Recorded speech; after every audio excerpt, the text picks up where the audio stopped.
जैसा कि दोस्तों आज हम लालदास बाबा के मंदिर में आए हैं, यहाँ पर मौजूद जो बड़े महाराज जी हैं उनके दर्शन भी करेंगे, उनके जो आशीर्वचन है वो भी हम प्राप्त करने वाले हैं।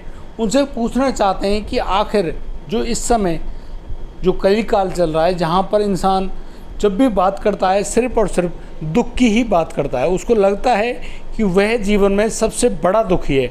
आखिर ऐसा क्या कारण है जिसके कारण वह दुखों का अनुभव कर पा रहा है?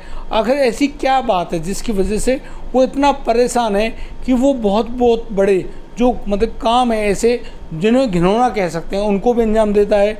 आखिर क्या सुख शांति है और सच में सुख क्या है, वो हम आज महाराज जी के चरण वंदना जो हमने करी है, प्रणाम किया है, उनसे प्रयास किया है जानने का।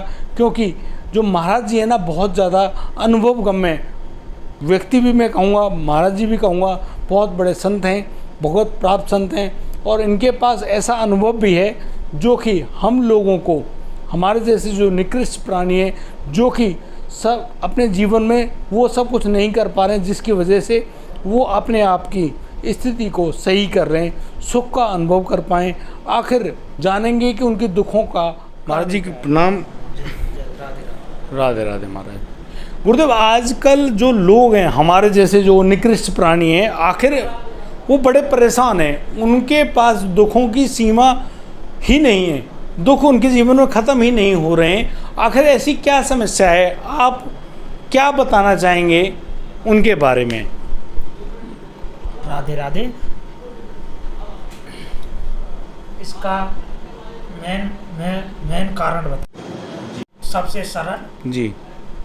इसका मेन कारण है, हम लोग जितने भी लोग हैं सनातनी लोग, हमने हमारे जो शास्त्र हैं, शास्त्र की आज्ञा का पालन नहीं कर रहे। मेन कारण यही है कि हम लोग शास्त्र की आज्ञा का पालन नहीं कर पा रहे, उनका उल्लंघन कर रहे हैं। आज पूरे देश में, पूरे संसार में कोई सुखी है ही नहीं, और सुखी है तो केवल कौन है? जो गाय माता की सेवा में लगा हुआ है, जो संतों की सेवा में लगा हुआ है, जो भगवान का भजन करता है, वही सुखी है। महाराज जी, जो लोग दुखी हैं उनके दुखों का कारण क्या है? दुखों का कारण है, हमने अपने शास्त्रों की बातों की आज्ञा को नहीं मान रहे।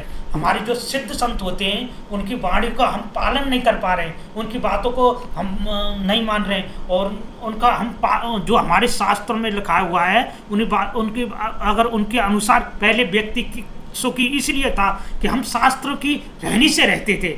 शास्त्रों की जो शास्त्रों की रहनी है, शास्त्रों के जो बताए हुए मार्ग हैं, हम उन पर चलते थे। आजकल हम संसार के लोग इतने वो हो गए कि शास्त्रों की बातों का अवहेलना करते हैं।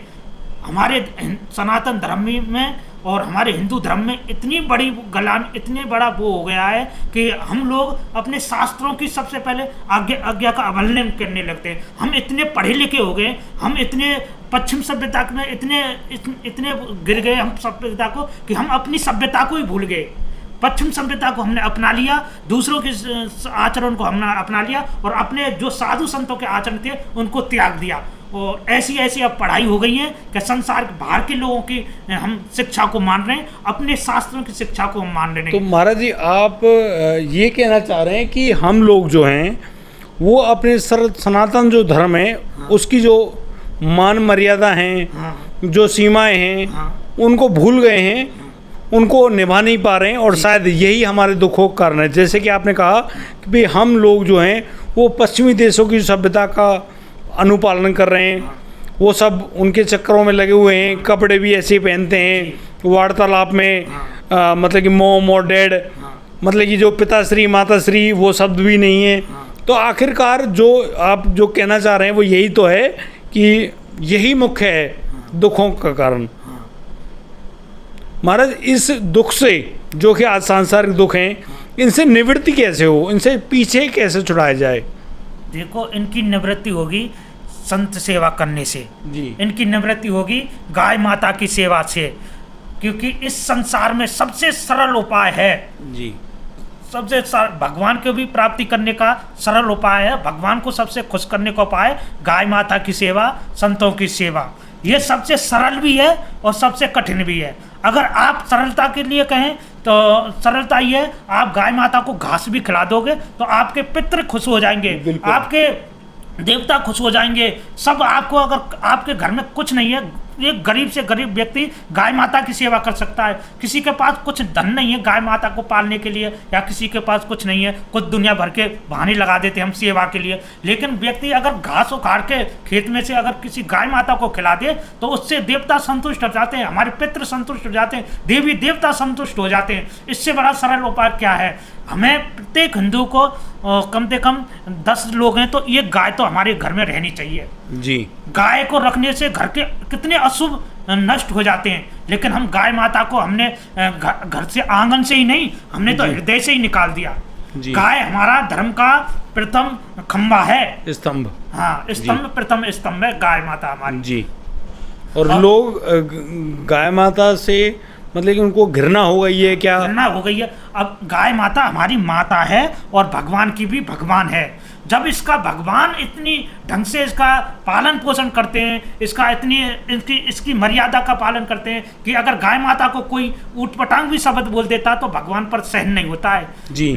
चाहे वो कैसा भी नंद बाबा हो, चाहे यशोदा मैया हो, चाहे कोई भी हो। एक बार ऐसा हुआ था, घटना हुई थी, नंदगांव की बात है। तो ठाकुर जी गैया चराने के लिए जा रहे थे जी।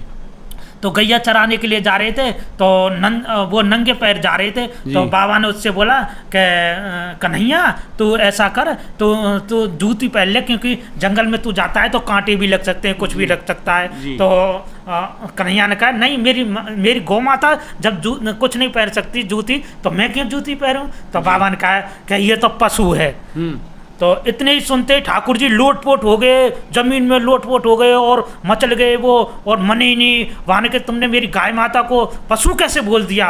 और तब बाबा ने माफ़ी मांगी, हे कन्हैया हम तुझसे माफ़ी मांगते हैं भाई, ये भूल से हो गई। वहां के ये तो मेरी माँ है, मेरी माँ को क्या मेरा इष्ट ही यही है, इसको तुमने भूल से, मेरी गौ माता जब जूती नहीं पहन सकती तो मैं भी जूती नहीं पहनूंगा। तो ठाकुर जी पूरे ब्रज में नंगे पैर ही अपनी गैया मैया के साथ, यही बात है कि गौ माता हमारी सबसे सरल भी सेवा है। गौ माता की अगर गौ माता का कोई भी भूल से 1 रुपये भी जी, अगर जैसे हम गौ माता की सेवा करते हैं, कोई हमें गौ माता के नाम पर कोई सेवा दे के गया है कि इस सेवा को आपको लगाना है, तो अगर उस सेवा को हम अपने अन्य किसी काम में लगा देते हैं, या ठाकुर जी की सेवा में लगा देते हैं, या अपने किसी और अन्य खर्च में लगा देते हैं, तो बताते कहीं गुरुजनों से तो हमने यही सुना है कि बड़े से बड़ा सिद्ध संत गाय माता के धन को नहीं पचा सकता, 1 रुपये को नहीं पचा सकता, उसका तुरंत पतन ही हो जाएगा।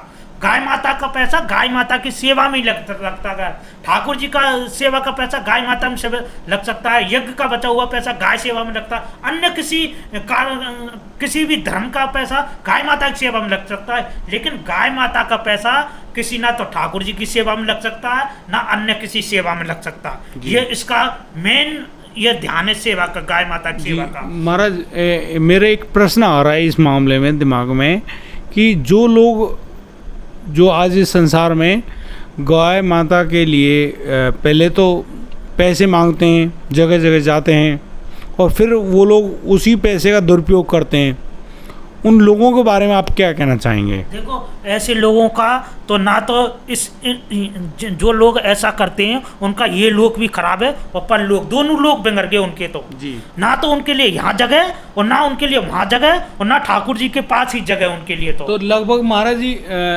महाराज जी वो नरक प्राप्ति का द्वार समझे, पक्का है नरक का। तो मैं इसका पूरी गारंटी के कहता हूँ, जो गौ माता का पैसा खाएगा उसको कभी भी मुक्ति नहीं मिलेगी, और ना वो ठाकुर जी के दरबार में, ठाकुर जी की नज़रों में तो वो गिरा हुआ इंसान है, चाहे बोले अपने आप को वो चतुर समझे चाहे चालाक समझे। हम उस व्यक्ति को चालाक चतुर नहीं समझते, हम तो उसी व्यक्ति को चालाक और चतुर समझते हैं जो छुप के भजन करता है, छुप के सेवा करता है, उसी को वो संसार की दृष्टि में भले ही वो चालाक नहीं हो, लेकिन भगवान की दृष्टि में वो चतुर और चालाक माना जाता है, वही आदमी होशियार माना जाता है। हम ये नहीं कि दूसरे को ठक्के और हम कहते हैं कि हम सबसे बड़े चतुर हैं, हम हृदय में कितनी बड़ी खुशी मनाते हैं, हम दूसरे को पागल बना देते हैं, और हम रात दिन झूठ बोलते हैं, और झूठ बोल के दूसरे को पागल भर के तुम अपना पेट तो भर सकते हो, लेकिन आध्यात्म की दृष्टि में आप गिरे हुए इंसान हो।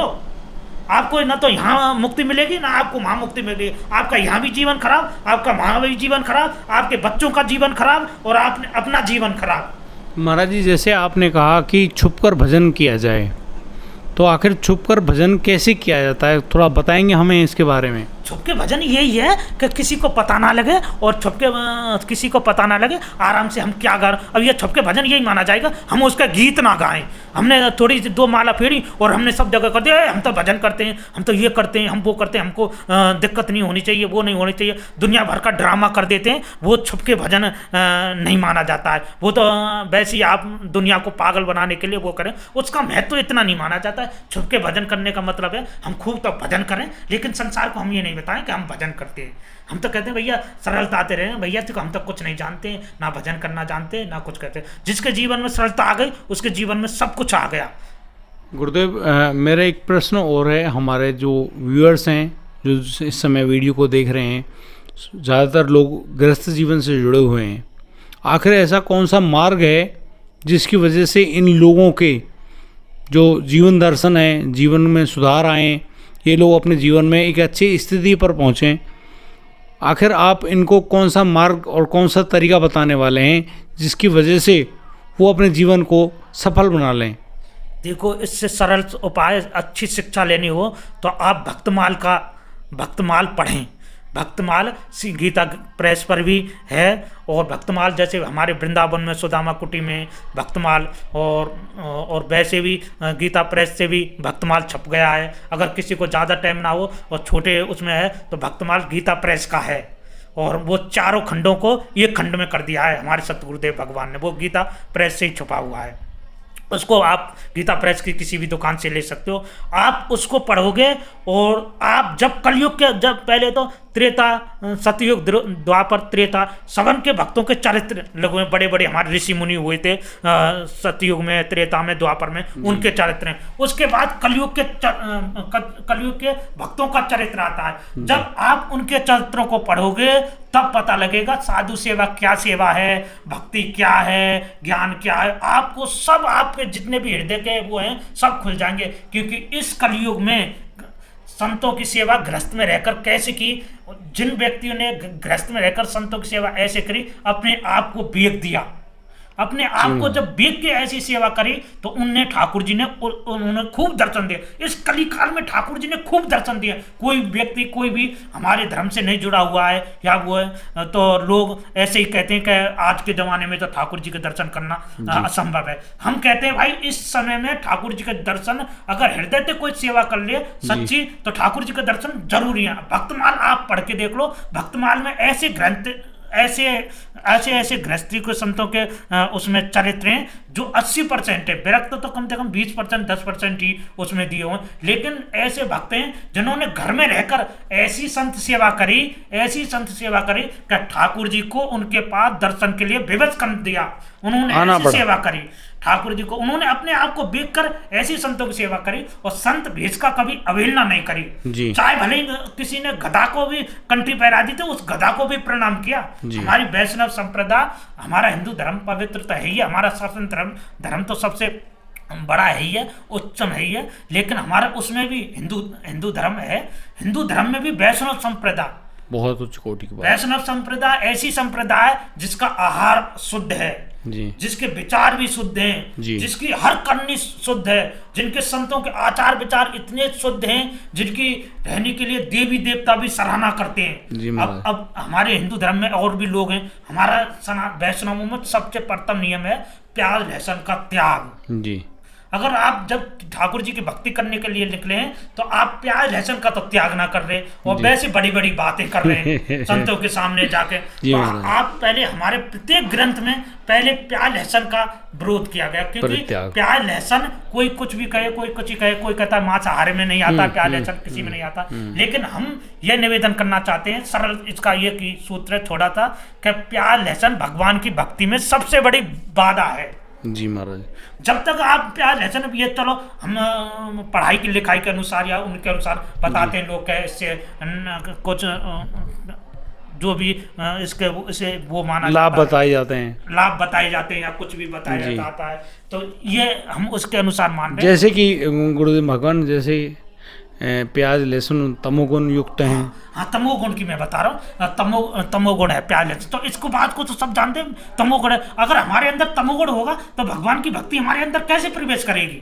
जी बिल्कुल, ये बात बिल्कुल सत्य ये है। तो हमारे सनातन धर्म में, हमारे वैष्णव में सर्वप्रथम तो नियम यही है कि हम प्याज लहसुन को त्यागें। अच्छा महाराज जी, जो इस वीडियो को देख रहे हैं हमारे जितने व्यूअर्स हैं, उनके लिए आप क्या कहना चाहेंगे, जो कि ब्रज क्षेत्र से जुड़े हुए हैं, ब्रज में रहते हुए, जो कि अब इस ठाकुर जी की सेवा नहीं कर पा रहे हैं, नाम सेवा नहीं कर पा रहे हैं, आखिर उनके बारे में आप क्या कहना चाहेंगे?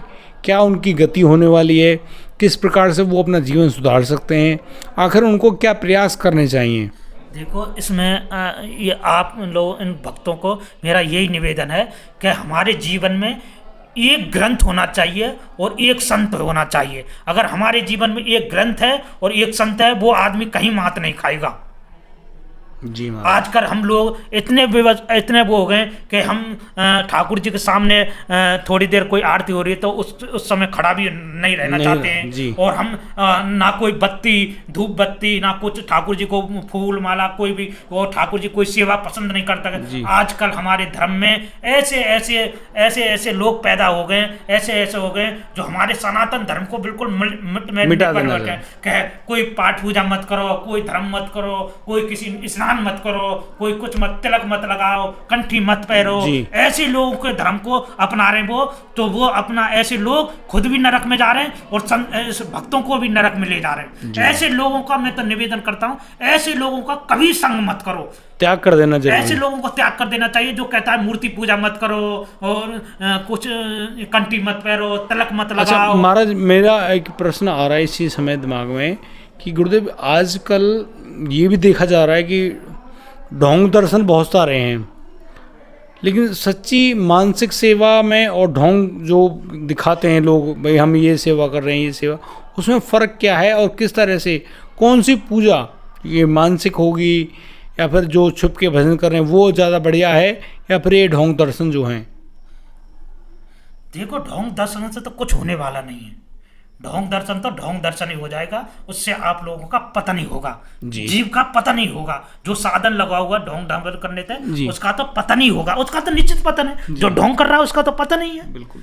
देखो, भगवान की भक्ति के लिए ना तो हमें किसी को दिखाना है, ना किसी को हमें अहंकार करना। अगर हम थोड़ा सा भजन कर लेते हैं, थोड़ा सा हमारे अहंकार आ गया और हमारे सब पे पानी फिर जाएगा। हमारे जीवन पर नेक भी अहंकार आ गया, एंड समय तक हमने सारा जीवन भजन किया, चुपके हमने हर चीज़ की है, लेकिन एंड समय पर भी अगर थोड़ा सा भी अहंकार आ गया तो वो सब पे, आप पे जितना आपने भजन किया सब पे चौका लग जाएगा। तो महाराज जी, हमारे जो दर्शक हैं उनके लिए अंतिम शब्द आपके क्या होंगे? उनके लिए अंतिम शब्द यही है कि हमारे सनातन वैष्णव संप्रदाय एक ऐसी संप्रदाय है जो आपको अच्छा मार्ग दिखा सकती है, अच्छे वो कर सकती है। हम अपने शास्त्रों का हमेशा आदर करें, हमारे शास्त्रों का, कोई हमारे साधु संतों का आदर करें। कोई भी भेष का, अगर हम किसी भी साधु जा रहा है हमारे प्रति और अगर हमने उसने भगवान का भेष धारण करा, ये साधु का भेष भगवान का भेष नहीं है, भगवान का भेष है। ये हम अपनी मनमानी या ढंग से वो नहीं कर रहे हैं, अपनी मनमानी ढंग से। अगर कोई, देखो, हमारे सनातन धर्म में कोई साधु जा रहा है और 10 व्यक्ति खड़े तो उसका अवहेलना कर दी ना, तो यूं समझो आपका जीवन ही खराब हो गया। क्योंकि आपके तो ठाकुर जी की नजर से तो आप तो गिर गए, क्योंकि उसका अपमान करना, आपने ठाकुर जी का अपमान कर दिया, भगवान के भेष का अपमान कर दिया। जी महाराज। तो इन चीजों से, अपराधों से बचना बहुत जरूरी है। भगवान की भक्ति करनी है तो अपराधों से बचना, किसी का अपमान नहीं करना, किसी भी साधु भेष का अपमान नहीं करना, किसी भी, हमारी गाय माता है उसे पशु ना समझना जी। गाय माता को अपने हृदय में बचाओ। ठाकुर जी का भजन भले मत करो, लेकिन अगर गाय माता को आपने हृदय में बचा लिया तो गाय माता आपको एंड समय तक आपको पार लगाती है जी। और सबसे सरल साधन तो गाय माता की आप सेवा करो, घर घर में गाय पालो। भाई, हिंदू सनातन धर्म अब पतन पर होने जा रहा है। अगर इसका मेन कारण है गाय माता की सेवा। हमने गाय माता को सेवा करना छोड़ दिया है। तो इसका मेन कारण यही है। इसलिए हमारा सनातन धर्म गाय माता का आदर करे, सम्मान करे। हम प्रत्येक व्यक्ति गाय माता है, हमारी माता। जिस प्रकार हम शरीर की माता से जितना स्नेह करते हैं, इससे भी कई गुना हमें गाय माता का आदर करना चाहिए। गाय माता को आज हमने हृदय से ही निकाल दिया। गाय माता आज रोडों पर घूम रही है। दूसरे धर्म के लोग हमें ताना मारते हैं, अरे ये कैसे लोग हैं जो गाय माता को अपनी माता मानते हैं और ये कूड़ा करकट खा रही है जी। तो इससे हमारे जीवन में, हमारे धर्म पर बहुत बड़ा फर्क पड़ता है। और गाय माता हमारा प्रथम स्तंभ है। गाय माता की अगर आपने सेवा कर ली तो आपको सब कुछ मिल गया जी। तो मैं अपने व्यूअर से, सब्सक्राइबर से कहना चाहता हूँ कि जैसे आज हम यहाँ महाराज जी के दर्शन के लिए आए, इनके समय इनके पास बैठे चरणों में, और जो भी सत्संग हमने किया उससे हमें बहुत कुछ सीखने को मिला है। मेरा आपसे बस एक छोटा सा अनुरोध है कि महाराज जी बहुत उच्च कोटि के संत हैं, भगवत प्राप्त संत हैं, और बहुत ही शांति से, बड़े ही प्यार से रहने वाले हैं। तो महाराज, मैं सभी से यही बात कहना चाहूँगा कि महाराज जी की कही गई किसी भी एक बात को यदि आपने अपने जीवन में एक क्षण भी उतार लिया ना, तो आपका जीवन सुखमय हो जाएगा।